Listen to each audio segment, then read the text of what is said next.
Picture this.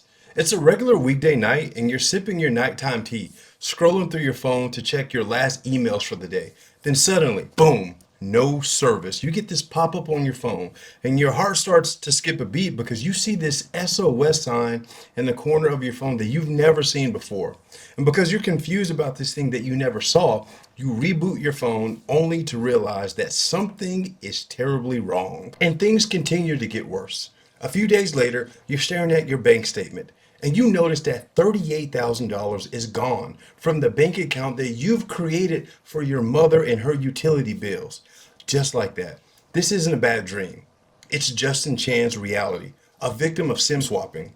The scam that's draining bank accounts and leaving victims desperate for answers. I don't know about you, but I would notice if $38 was missing from my bank account. Can I get a witness in the comments? Spoiler alert, Bank of America refused to give Justin back his money. As a matter of fact, most banks will refuse to give you your money back in the event that this scam happens to you. There's only one way that you could potentially get your money back. And you have to stay to the end of the video to find out exactly what it is. So take notes. Hey, cyberhero, welcome back to my channel. If you're new, I'm Clewis, an internationally recognized cybersecurity expert, author, and speaker with years of experience safeguarding some of the world's top companies from hackers. Today, we're diving into a chilling cyber scam, SIM swapping. It's a sophisticated con that's already drained millions from unsuspecting victims, including one man who lost $38,000 in the blink of an eye. Stick around because I'll show you how these scams work and, most importantly, how to avoid becoming the next target. Justin, a resident of Carlsbad, California, was going about his usual evening when his phone lost connection to the network. Instead of the usual signal bars, his screen showed SOS. Confused, Justin later learned that the hackers had hijacked his Xfinity mobile number. The hackers didn't need much, just the last four digits of Justin's credit card. They tricked the mobile carrier into transferring his number to their own SIM card. This single act of fraud opened Pandora's box. Within days, Justin received a letter from his bank. There wasn't one, there wasn't two, but there were three unauthorized wire transfers totaling $38,000 that had been made from his account. And if you know anything about wire transfers are non-reversible. One wire transfer was traced to a convicted felon in Sacramento. But here's the twist. Justin was asleep when these transactions were approved via text. First, let's define SIM swapping. SIM swapping, also called SIM hijacking, is when a scammer convinces your mobile carrier to transfer your phone number to a SIM card they control. It's like handing a thief the keys to your digital house. Everything from your bank accounts to your emails to your crypto becomes vulnerable. As a matter of fact, it's not only vulnerable, it's generally taken. Now let's break down how these cyber criminals pull it off. Number one, research. Scammers scour the internet for your personal details, your name, your address, or even your mother's maiden name. And unfortunately, there are many websites online right now with just for the price of $1, you can enter in your credit card information, put in the personal name of someone and their date of birth, and you are able to get used passwords that have been compromised in a data breach, cell phone numbers, addresses, mother's maiden names, vehicle registrations, and the list goes on. Step two, impersonation. This is where the attacker is now armed with all of your personal information to call the carrier to attempt to transfer your service to another device. Oftentimes, the cyber criminals will create an elaborate story about phones being lost, misplaced, in order to gain sympathy from the person on the other side of the phone to make this switch. And generally, these cyber criminals will operate within a network to recruit male and females to play different parts of these scams so that they can act as you to get the phone carrier to transition your phone service to a new device. Step three is access. After they've impersonated you and came up with a compelling story, they convince the carrier to transfer your phone number to a new SIM card. And guys, this is where things get extremely difficult and hairy because these cyber criminals, these threat actors, They don't need physical access to your phone because of new technology called eSIM. If you've used a phone in the past, or maybe even your phone right now has a physical SIM card on it that has a serial number that is attached to your phone carrier's network. These days, eSIMs exist now. So you can actually have multiple phone numbers on a single device, allowing attackers and these scammers to be able to take advantage of more phone numbers without having to actually go and get physical SIM cards. And this is where all of the havoc comes together. Step 4, the takeover. With your phone number already switched over to this new device, this is where they intercept the two-factor authentication codes that comes from the bank, the emails, and so much more. Now, on the surface, you may be thinking, oh, this is not a big deal. Ask yourself this for a moment. If you needed to reset your email password, what would your email service provider do? They would often ask you to submit a token that they texted you, right? If you needed to get access to your bank account and you forgot your password, what would happen? The bank would generally send you a text message.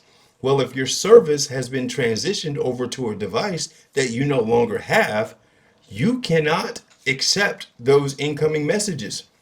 So here's what happens. Oftentimes when you're sending out bank transfers or initiating a unusual financial transaction, the bank will notify you of this via text message because they want to confirm that it's not fraud.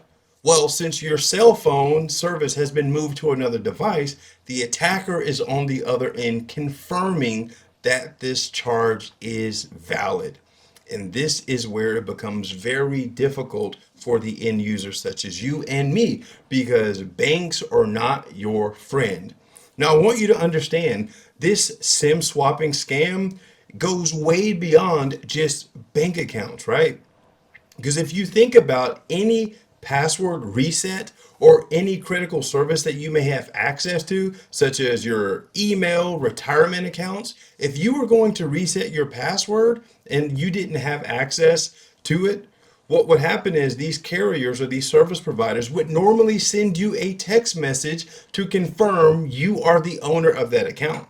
Now, if the attacker has already hijacked your service, they are the ones that are going to be in the possession of that second factor, which is your phone. So now they can take over your email accounts, your retirement accounts, everything they need for identity fraud, bank fraud, etc., which will then show authorized on the bank side, which is all bad for you. And this is where cybersecurity professionals come in. These experts play a critical role in identifying vulnerabilities, developing secure systems, and educating the public about threats like SIM swapping, like I'm doing right now. They're like the unseen guardians working to make sure scams like this don't happen to you.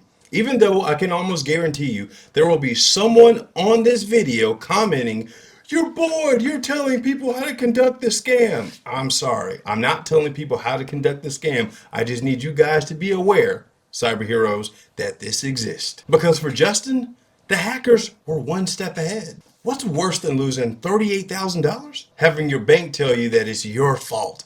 Bank of America claimed these transactions were confirmed valid by you via SMS. But here's the catch. Justin never got the text. Remember, Justin's phone went to SOS mode because his service had been transferred over to the hacker's phone. He never confirmed or authorized these wire transfers. As a cybersecurity expert that's been focused on payment security for over a decade, the fact is many banks lack the tools to detect SIM hijacking, leaving customers like Justin out in the cold. But I don't want you to worry, guys. I have your back. So here's how you can make sure this doesn't happen to you. Number 1, add a PIN to your mobile account. Contact your carrier right now, okay, after you finish this video, and set up a security PIN. This step can throw out impersonation attempts. Now, this PIN needs to be something that is memorable for you, but not a PIN that you use anywhere else. And please do not use the last 4 digits of your phone number or your credit card number, because chances are those things are already compromised. Number 2, enable app-based two-factor authentication, or some people might call it 2FA. Apps like Google Authenticator are much safer than SMS or text-based codes. As a matter of fact, as working in the field of cybersecurity for years, The leading institutions of setting cybersecurity standards are moving away from text-based authentication codes because it is inherently insecure, especially because of hacks like SIM hijacking. And number three, monitor unusual phone behavior. If your phone suddenly loses service or you see SOS, act quickly, especially if you're in a location where you know that you should have service. Now, if you're at the top of a mountain or on a plane somewhere, maybe not something to panic about, but you can never be too sure. Number four, secure your personal information. In this digital age of social media and sharing, please limit what you share online, especially on public platforms. It's already bad enough that most of our personal information has been compromised in various data breaches because we've shared our data with third-party companies.